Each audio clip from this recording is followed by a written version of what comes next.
Right. So today we're diving deep Ooh, deep. into a story that's really, I think, can be eye-opening about the media landscape. Okay.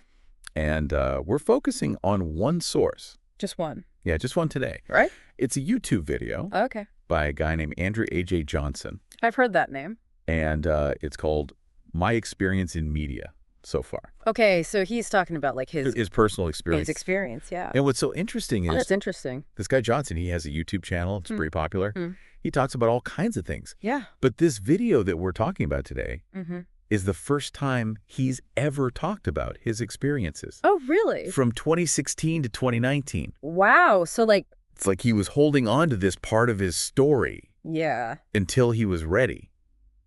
Interesting. And then there's more. Okay. He doesn't just tell us his story.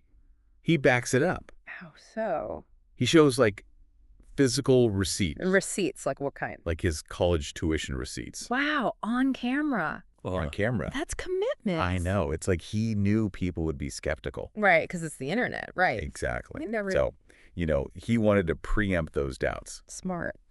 So today, we're going to try to trace Johnson's journey. Okay. He starts out as this Dean's List student. Oh, wow. Super passionate about media. And then he ends up, like, disillusioned. Really? Questioning the whole industry. So we're going to uncover what led to this, like, dramatic shift. Sounds juicy. And, you know, more importantly, I think. That's more important. We're going to see if his experience has any, like, lessons. Lessons. For anyone. Anyone in media. Yeah, or just, like, anyone who interacts with media. Right. Consumes it. Creates it, you know. Aspiring to work in media. Aspiring, yeah. It makes you think, could this one guy's story actually like give us a glimpse into like bigger problems? Systemic issues, yeah. Yeah.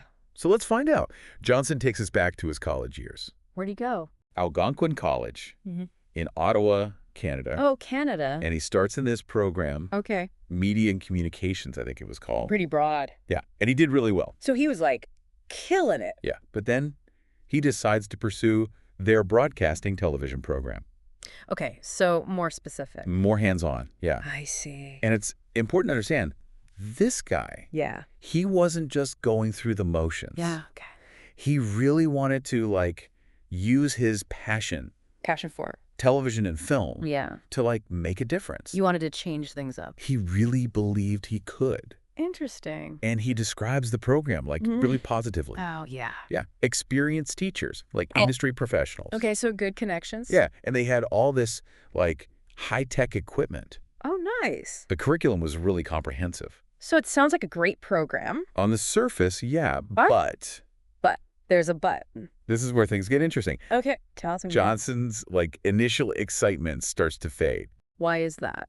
Because he's seeing this disconnect. Between? Like, his expectations and the reality. Interesting. So at first, yeah, he was really popular with his classmates. Popular, huh? Yeah, he was always contributing creatively. Like what? Coming up with characters, bringing in music, you know. Oh, so he was like the ideas guy. Yeah, like the spark of energy. Got it.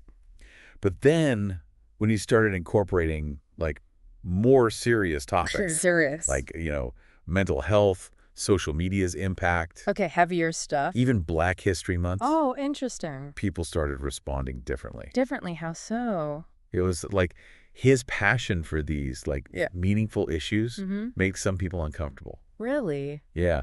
And he even says that teachers and peers would dismiss his ideas. What would they say? They'd be like, nobody cares about this. Nobody cares. Wow, that's harsh. And this is coming from the people who are supposed to be, like, mentoring him. Yeah, that's tough. So it seems like there was this clash between Johnson wanting to create, like, content with substance. Yeah. And the industry maybe preferring, like, lighter topics. Yeah, like... You know, like comic books, sports. Okay, more mainstream stuff. But Johnson, he wanted to go deeper. He wanted to make a statement. Exactly. And all this pushback started to really affect him. Emotionally.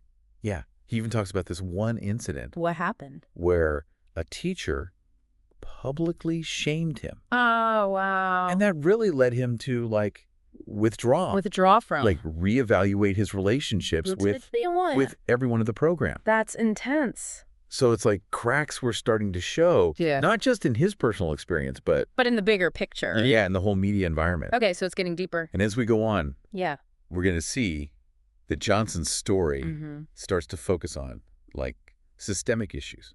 Like what? One really disturbing incident Oh. involved a teacher behaving inappropriately. Inappropriately With a student. a student? Yeah. That's not good. So Johnson describes this situation where this male teacher who's older. Significantly older. Yeah, significantly older than this student. Yeah. Engaged in what he calls. He calls it. Adult activity with her. Okay, so like. In an edit suite. Wow. And the way the college responded is even more shocking. What did they do? Well, from Johnson's perspective anyway, it was totally inadequate. Like they didn't do enough. They put the teacher on leave. Okay.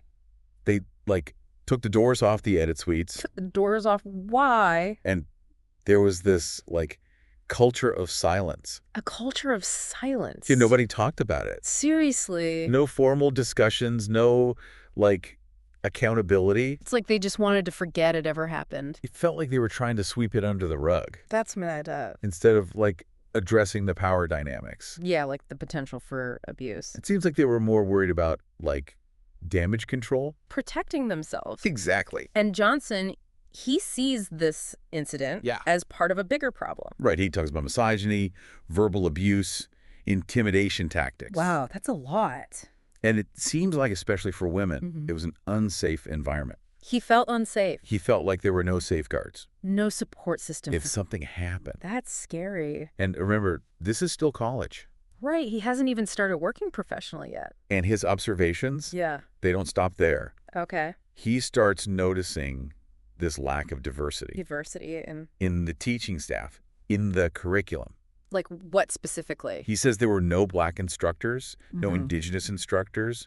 Wow. And the curriculum was very, one-sided. Like what kind of one-sided? Well, for example, he tried to incorporate Black History Month into a project. And everybody was just, indifferent. Oh, wow. And then he compares this to how much emphasis they put on camera technology, which, is important. Sure. But he points out that the origins of that technology weren't always inclusive of darker skin tones. Right. Right. So it's like they're focused on the tools, but not the context. The historical context. Yeah, or the potential biases. That are baked in. Yeah. That's a good point. And for Johnson, this wasn't just an oversight. Okay. It pointed to something deeper. Like what? Like an unconscious preference. Preference for? Certain viewpoints. Okay, within the program. Within the program, maybe even within the industry. Oh, industry, wow. He even suggests there might have been preferential treatment for certain projects. Interesting. Possibly based on race. So it's like whose stories are being told. Exactly. Whose voices are being amplified. And who gets to tell those stories. Right, right. It's a lot to think about. Yeah, we're just scratching the surface here. But it's clear that Johnson's college experience was already revealing some really troubling things. Troubling things about the media landscape. Okay, so we're starting to see the cracks. And as we go on, we're going to see how these issues become even more apparent. As he graduates. As he graduates, yeah. And enters the real world. Exactly. All right, ready for more? This lack of inclusivity, it went beyond just representation. Oh, okay. Johnson says that there was a lack of support. Lack of support for mental well-being. Mental well-being within the program. Yeah, and it's kind of ironic. How so? Because it's the same industry. The media. Yeah, that often reports on these issues. Mental health struggles. But they're not addressing them within their own ranks. Interesting. And as Johnson starts talking about his own experiences. His own mental health. Yeah, things get even more serious. Okay. He makes this comparison. A comparison to? To Christine Chubbuck. Oh, wow. Yeah, the reporter who died by suicide on air. Back in the 70s? 1974, I think. Yeah, a tragic story. And he's suggesting that, in his opinion, not much has changed. In terms of? The media's response. The media's response to these kinds of tragedies. Right. It's like they distance themselves.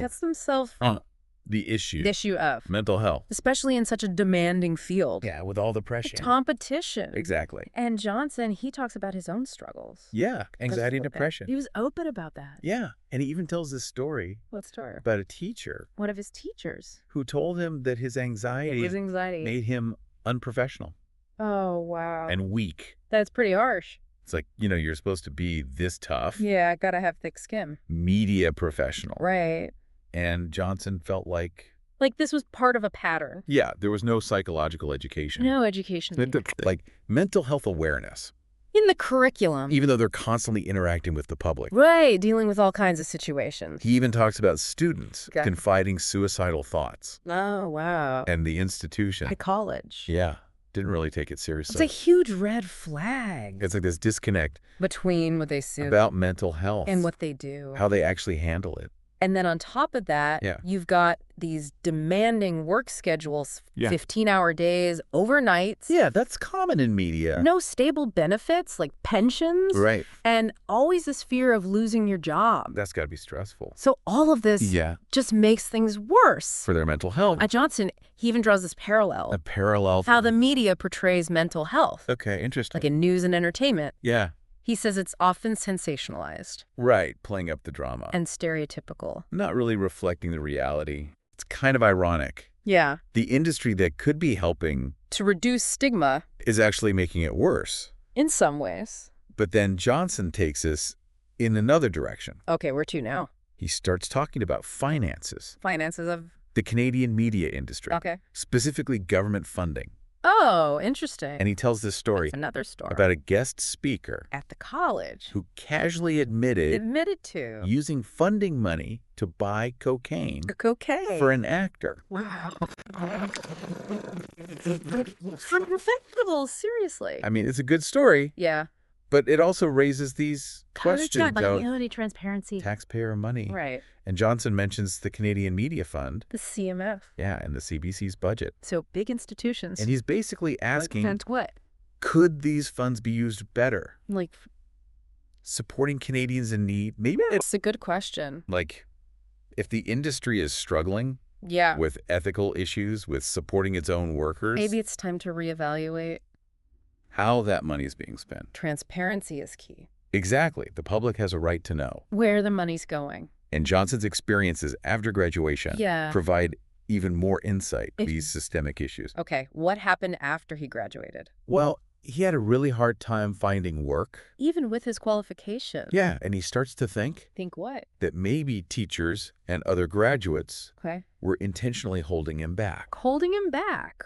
Why? Because of his personality. His personality. And because he was outspoken. He didn't just go with the flow. He wasn't afraid to speak his mind. Interesting. And he gives specific examples. Like working with employment specialists, sending applications. Doing all the right things. But he kept getting rejected. Wow. And meanwhile, he's seeing other graduates who seem to fit in more.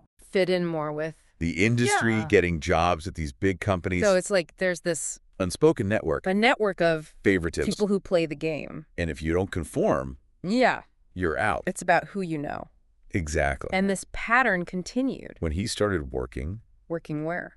On local film sets. Okay. Always stuck in these low-level positions. Even with his education. Yeah, and he's witnessing mistreatment. Mistreatment of? Other people on set. Oh. One example he gives. Yeah. This woman diagnosed with cancer. Oh, wow. Being verbally abused. That's awful. And it really gets to this point. What point? This dehumanization. Dehumanization of the workers. Like they're just cogs in the machine. Profit over people. Exactly. And for Johnson, this all culminated in this moment where he's washing dishes. Washing dishes on a film set. Yeah, despite his education. His passion. Everything. Wow. It became this symbol. A symbol of his disillusionment. Like he hit rock bottom. He felt like that's how the industry saw him. Just a dishwasher. Someone they could exploit. Not a skilled professional. And it really brings up this question. The question of self-worth. Yeah. And how easily it can be diminished. In a toxic environment. And this is where things really take a turn. Okay, what happens next? Johnson reaches this point.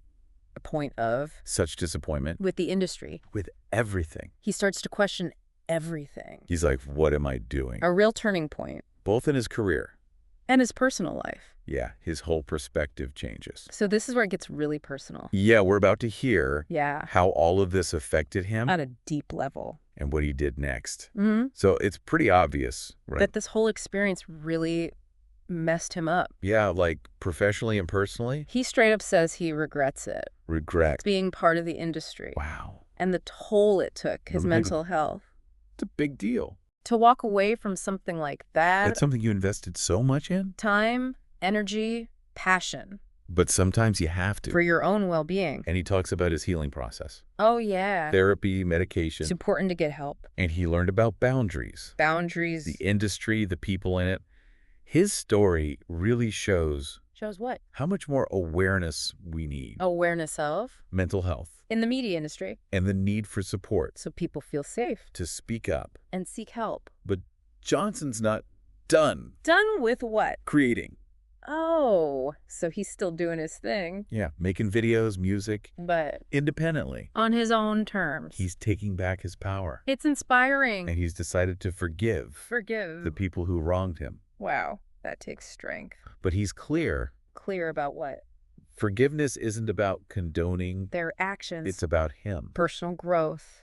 Finding peace. Powerful message. But Johnson's not just focused on himself. What else is he doing? He's calling for change. Change in? The industry. Like what kind of change? He wants investigations. Investigations into? Media practices in Canada. He's holding them accountable. He wants systemic change. Addressing all those issues we talked about. Harassment, diversity, mental health, funding. It's a pretty serious critique. And it makes you wonder. Wonder what? Is the media capable of change? Johnson basically says... Says what? You showed me, for years, you don't care. Ouch. Why should I care? It's a valid question. Like, if those in power don't care, yeah, how can we expect things to get better? So what have we learned? From Johnson's story. Maybe it's just one story. It raises these bigger questions. About the media. Yeah, like, is there this gap? A gap between... their image? The polished image they project? And the reality. The behind-the-scenes stuff. And it makes you think. About our own experiences. At the media? As consumers, creators, whatever. And if you want to hear more from Johnson, yeah, he says check out his YouTube channel. He's still out there. Creating, sharing his perspective. It shows you that even after all that, the bad experience, your voice still matters. And that brings us to the end. From our deep dives, we encourage you to keep exploring these issues, questioning what you see, what you hear, have those conversations about the media's role in our lives. Thanks for joining us.